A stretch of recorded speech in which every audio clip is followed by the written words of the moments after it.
It can be really easy to get overwhelmed this holiday season if you're hosting for your friends and family.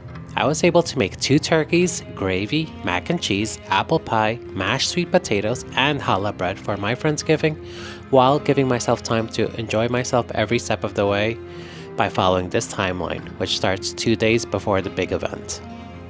2 days before your event, you'll want to prep your challah bread dough and start marinating your turkey to really let the flavor penetrate. Starting with the challah bread, you'll need 750 grams of bread flour, 1 cup and 2 tablespoons of sugar, and 4 teaspoons of salt. Mix that all together until well incorporated. For your wet ingredients, you'll need 3 eggs, half a cup of a neutral oil, and 1 3/4 cups of warm water mixed with 2 tablespoons of active dry yeast. Add this to your dry ingredients and begin mixing. Once it comes together, set aside to proof at room temp for half an hour before transferring to your fridge for 2 days. If you've never prepped turkey before like me, then you really don't need to worry because it's the same as prepping chicken, except it's a slightly bigger bird. We start with the bottom cavity and remove the plastic holding the legs together. Then we move on to the top cavity where there should be a bag of the turkey's innards like heart and liver. Hold on to these for the gravy. Now for the most involved piece, removing the backbone so you can spatchcock the turkey. This is the superior method of cooking your bird this holiday season because you'll get even cooking on the breast and legs, meaning you're way less likely to overcook the bird and dry it out. So remove the backbone, just trace each side of the spine with some kitchen shears and you'll be good to go. Requires a bit of grip strength. Now flip the bird over and press down on its chest until you hear an audible crack. Congrats! You've just spatchcocked your turkey. Now just dry out your turkey with some paper towels before getting ready to marinate it. I use 2 cups of full-fat Greek yogurt, 1 tablespoon of garam masala, 1 tablespoon of Kashmiri chili, half a teaspoon of black pepper, 1 tablespoon of coriander, 1 tablespoon of cumin, 1 tablespoon of salt, half a tablespoon of turmeric, and half a tablespoon of methi leaves, 1 tablespoon of amchur powder, and a good glug of mustard oil. This is traditional tandoori seasoning which works great for chickens, so I figured it would work great for a turkey. Spoiler alert, it does. A day before your event, you'll want to make your apple pie, turkey broth, mac and cheese, and your mashed potatoes. This means this day is going to be pretty involved, but at least you don't have the pressure of guests coming at any second. That happens tomorrow. We start this day off by cutting as many onions as you can handle. I do around 7 to 8 yellow onions for my crowd-pleasing mac and cheese with caramelized onions and pickled jalapenos. Cut each onion into slices and add to a large pot. Toss a generous amount of salt and some olive oil and start cooking these down over the course of 4 hours on low heat. You're going to end up with around a quarter of the total volume at the end of this process. Now, so many people make the mistake of waiting for turkey drippings in order to make the gravy. But why wait for all that when you literally have a goldmine from your turkey during your initial prep? Just add your spine, neck, extra skin, heart, and some veggies like onions, garlic, carrots, and celery onto a sheet pan. You're going to be cooking these down in the oven at 425 degrees for around 45 minutes to an hour to get a nice char and everything. Once we have a great color on the bones and veggies, we then transfer to a big pot with some oil.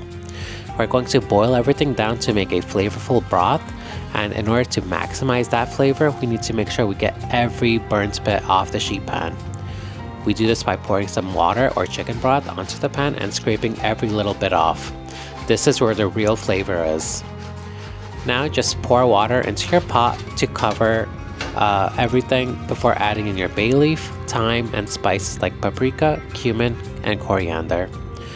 This is how you're going to get a nice flavorful broth. Now just let everything come to a boil before simmering for a few hours.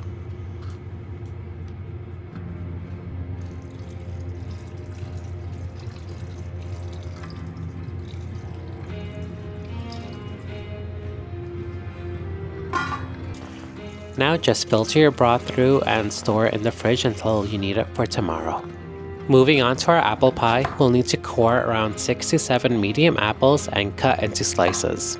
We're not pre-cooking these, but instead adding in our flavors like 3/4 cups of sugar, a 1/3 cup of light brown sugar, some allspice, cinnamon, nutmeg, and fresh ginger. Mix this all together and let it sit for an hour to an hour and a half, and all the water from the apples will get extracted during this time, which will then cook down. While we wait for that, we're going to get started on our pie dough. We'll need around 400 grams of butter and 500 grams of bread flour. Cut the butter into smaller cubes and add everything to a food processor. It just makes it easier to incorporate the butter into the flour to get the perfect crummy texture. Now we're going to separate the flour into 2 equal bowls for our base and our topping.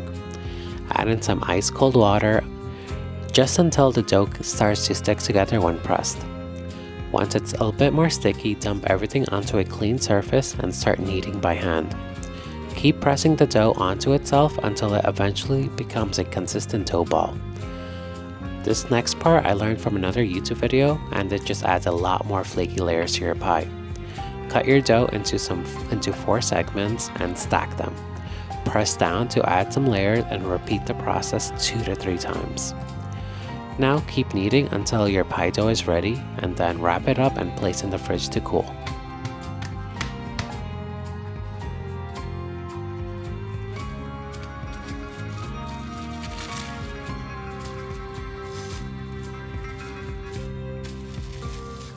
At this point, your apples are ready, so pour the liquid gold out of that bowl and onto a saucepan.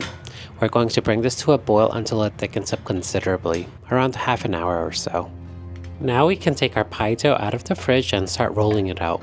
Make sure to flour both the surface, pie dough, and rolling pin to make the next few steps easier. Press the dough with your rolling pin and eventually start stretching it. Now bring over your pie tin to make sure that you've rolled it out to the appropriate size. My measurements should comfortably make a 9-inch pie with plenty of leftover, so you should be good here. Now, to easily transfer it over, fold your dough over itself, align the corner with the center of the pan, and just unfold. Make sure that you press in the dough to the outer edges of the pan to ensure full coverage. Roll out the second pie dough at this point and cut into equal pieces. We'll use this to lattice our pie, which I've actually made a YouTube short on, which you can check out. Add your apples to your pie, lattice it, and then cook at 420 degrees for 20 minutes before reducing the heat to 375 for another 30. Now starting the mac and cheese. We'll need to grate some cheddar, Gouda, Gruyere, Parmesan, and pepper jack. Grating blocks of cheese is always worth the hassle because they melt much more consistently. Now start by melting 6 tablespoons of butter and adding 6 tablespoons of flour to make a roux. Toss in half your seasoning blend for the mac and cheese. For me, it's paprika, cumin, coriander, turmeric, garlic, onion, and chili powder. Whisk until well incorporated. Add in your evaporated milk and whisk again to combine, and let it thicken a bit before adding in your heavy cream, the rest of your seasoning, and some Dijon mustard. At this point, you should have a smooth and thick consistency and are ready for the cheese. Make sure to add a little bit at a time to avoid clumping. Add in some black pepper and adjust for salt at this stage before adding in some of your cooked cavatappi pasta. It's like elbows but a bit bigger, allowing for more cheese to cling onto it. I used 2 whole bags of pasta here to make enough mac and cheese for around 20 guests. Once it's nice and mixed, add in those delicious caramelized onions you made earlier in the day and mix again to incorporate. Finally, add in some pickled jalapenos and mix again to incorporate. Taste test for any final salt and pepper adjustments before beginning to pour out onto a large party tray. You'll want to interchange the mac and some leftover shredded cheese to make sure that when you reheat it tomorrow, that you still get that perfect cheese pull for your guests. Now just make sure that you top it off as well to get a nice crust when you broil as well. We'll end the day with some mashed sweet potatoes.